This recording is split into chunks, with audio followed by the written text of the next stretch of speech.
हम पहले हिस्से में डिस्कस किया साइफर और पाकिस्तान के अंदर ये जो पोलराइजेशन आई, क्या उसके बाद 10 अप्रैल 2022 के बाद पाकिस्तान में दूध और शहद की नहरें बहना शुरू होंगी? तो इसका जवाब नफ़ी में है।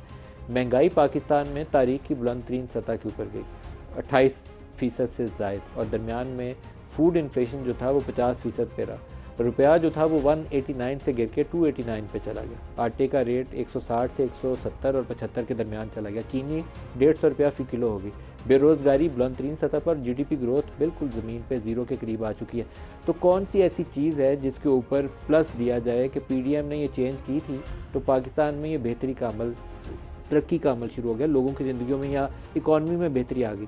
तो एक जो मुख्तसर एनालिसिस ये है कि जब भी आप पॉलिटिकल इंस्टेबिलिटी पैदा करेंगे, खा वो इस्टेब्लिशमेंट की मदद से करें या उसके बगैर करें, सियासी बहरान जब भी आएगा इकॉनमी कोलैप्स कर जाएगी और लोगों की ज़िंदगियाँ जीरन हो जाएंगी। यही पाकिस्तान में पिछले साल 1.5 साल में हुआ है। इतना ज़्यादा सियासी बहरान था और उसने पूरी इकॉनमी को बिठा दिया। आबिद शेर अली साहब, पहले आपसे मैं जवाब चाहता हूँ, ऐसी हुकूमत आपने क्यों करना पसंद की? आप 27 मार्च से पहले आपकी पंजाब के अंदर बाई इलेक्शन में, एक इलेक्शन सियालकोट का छोड़ के सारे आपने जीते थे। आज आप बाई इलेक्शन में जाएं, आप सारे हार जाएंगे। आप क्यों ऐसी हुकूमत को लेना पसंद किया जिसके अंदर ये सारा कुछ आपको नज़र आ रहा है? क्या मुहर्रकात थे, क्या फ़वाइद थे?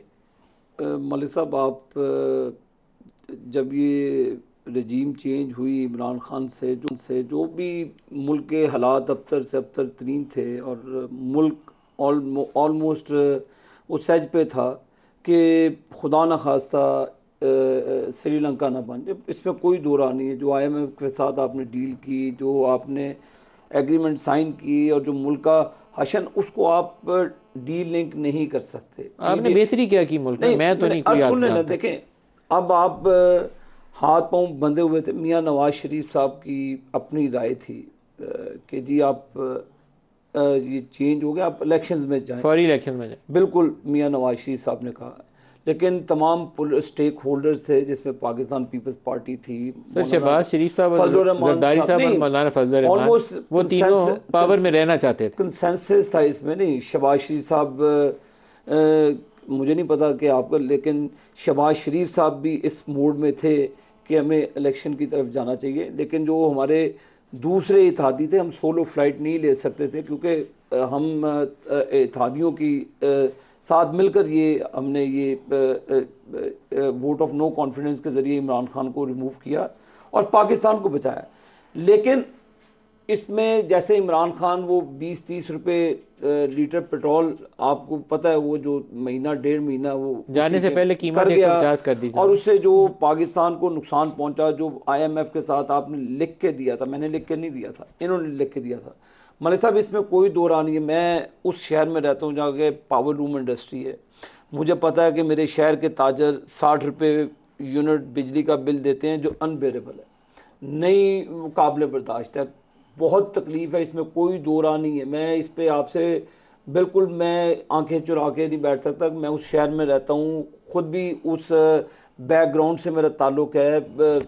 पावर लूम इंडस्ट्रीज़ वाले हैं, दूसरे हैं, लेकिन बेहतरी की तरफ अब आईएमएफ के साथ मामला आलमी सतह को हिट किया पेट्रोल को। बहुत बड़ी सियासी गलती थी। मैं आपसे मुतफिक इसमें नहीं। कोई, देखें, हमने बार बार कहा कि सियासत अगर बचानी होती तो मलिक साहब, उस वक्त जो नहीं, जनरल मुल्क भी नहीं फैज़ बचाया आपने। जो जनरल फैज़ का एक बिछाया हुआ जाल था, जो भी जनरल उसका फैज़ का बिछाया हुआ जाल था। बिल्कुल उसका बिछाया हुआ जाल था। डे वन से लेकर इमरान खान के साथ एंड तक वो स्लीपिंग पार्टनर्स भी थे। उनका उनका माइंडसेट भी एक था कि भी तुम भी अगले 10 साल रहना है, मैंने भी रहना है। उनका एक पार्टनर्स इन क्राइम थे वो, बिल्कुल। इसमें कोई दो राह नहीं है कि जनरल फैज़, इमरान नियाजी और वो बाबा डैम, क्या नाम है उसका, बाबा रहम थे। बाबा रहम थे, जो भी आप। अच्छा, महमूद मौलवी नहीं साहब नहीं, से एक एक लास्ट सेंटेंस है मेरा।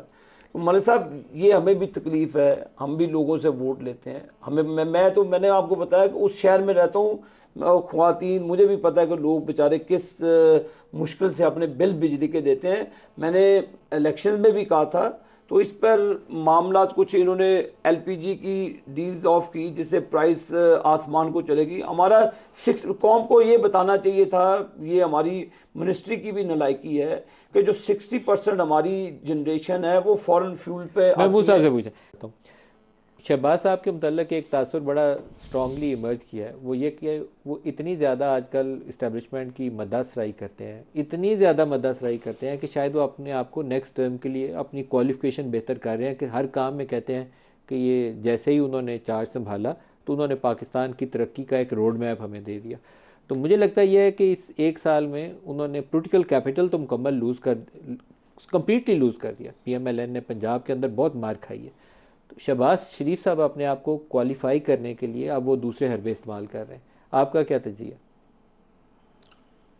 मलिक साहब देखिए, पहले जो बात थी ना, जो आप सवाल पूछ रहे थे कि इन लोगों ने क्यों ये फैसला किया, एक अनपॉपुलर गवर्नमेंट को हटा के आ गए और खुद अनपॉपुलैरिटी अपने जिम्मे ले ली। उसकी बड़ी एक सिंपल सी तौजीह है जो ये लोग करते हैं, और गालबन वो सही भी करते होंगे। वो ये थी कि जनरल फैज़ हमीद साहब को Imran Khan sahab most likely chief of army staff बनाना चाहते थे, और उनका ख्याल था कि अगर वो चीफ ऑफ आर्मी स्टाफ बन जाएंगे तो फिर जिस तरह की पार्टिजान पोजीशन उन्होंने बतौर ISI चीफ के ले रखी थी इससे पहले, वो 2023 का इंतखाब तो छोड़े, 2028 का इंतखाब भी उन्हें लगता था कि शायद वो उनको नहीं जीतने का मौका दिया जाएगा। ये एक सिंपलिस्टिक सोच थी, ओवर सिंप्लीफिकेशन थी, या ये हकीकत थी, ये हमें नहीं पता, लेकिन स्टार्ट ऐसे हुआ था। लेकिन जो कीमत उन्होंने अदा की, शायद उसका भी उन्हें अंदाज़ा नहीं था कि ये जो इतनी बड़ी कीमत उन्हें अदा करनी पड़ेगी महंगाई की सूरत में, कीमतों की सूरत में, ये भी उनको अंदाज़ा नहीं था। तो मेरे ख्याल में ये हमें क्लियरली समझ लेना चाहिए कि उसकी वजह यही थी। ये हमारे मुल्क में जो इस्टेब्लिशमेंट के ऊपर डिपेंडेंस होती है को इलेक्शन जीतने के लिए, या कम से कम इलेक्शन ना हारने के लिए, ये उसका एक रिफ्लेक्शन है। कि आप देखते हैं कि कोई भी शख्स जब ये देखता है कि उसे इस्टेब्लिशमेंट की हमायत शायद ना मिले, तो वो कुछ भी करने के लिए तैयार हो जाता है। ये एक रियलिटी है हमारी, इसको हम जिस तरह से भी इसकी तौजीह कर लें, लेकिन हकायक ये थे। या बात शहबाज शरीफ साहब या इस तरह बात दुरुस्त कह रहे हैं, क्योंकि एक स्टेज के ऊपर इमरान खान सुबह जलसा करते थे और जनरल बाजवा को कहते थे मीर जाफ़र और मीर सादक, और रात को प्रेसिडेंसी में मीटिंग करते थे और उनको कहते थे 8 माह की एक्सटेंशन ले लें और ख़ुद इलेक्शन करवा के आप जाएँ, मार्च में इंतखाबात करवा दें। तो ये दोनों चीज़ें बैक वक्त चल रही थी। वो डील ले भी रहे थे जनरल बाजवा, और सुबह इमरान खान उनके ख़िलाफ़ बोलते थे, और शाम को वो डील दे भी रहे थे। कि पाकिस्तानी सियासत की इंतहाई जो भयानक शक्ल है जो इस सूरत में हमारे सामने आती है। बिल्कुल इस पे कोई अहमद शक बिलाल साहब। नहीं है, बिल्कुल इस पे कोई शक नहीं है। ये हमारी सियासत का एक भयानक रियलिटी है जिसको हमें अदराक करना चाहिए और इसको बदलना चाहिए।